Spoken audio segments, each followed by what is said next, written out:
These two men had an incredibly menacing appearance.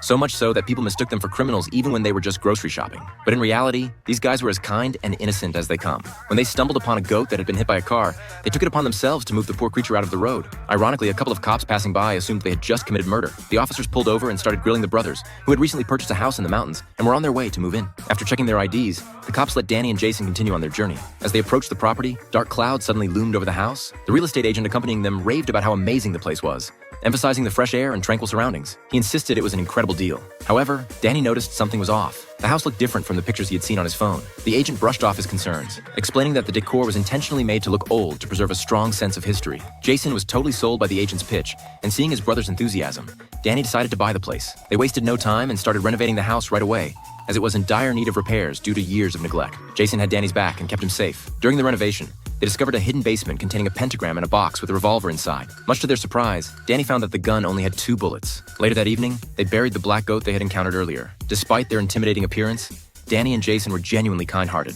Meanwhile, Jack and Anna, the actual culprits behind the goat's demise, were deep in conversation. Jack recounted a story from decades ago that took place near their vacation home. Back then, a girl in the village had been possessed by the spirit of a black goat. The villagers tied her to a chair and summoned a renowned priest to perform an exorcism. Just as the priest was on the verge of success, the girl's lover couldn't bear to hear her cries and barged in. The girl instantly reverted to her possessed state and taunted the priest. In a final act of desperation, the priest took out the revolver and aimed it at the girl. This movie is called The Handsome Guys. Due to copyright issues, we can only show you this much of the story. If you're interested, feel free to check out the original film.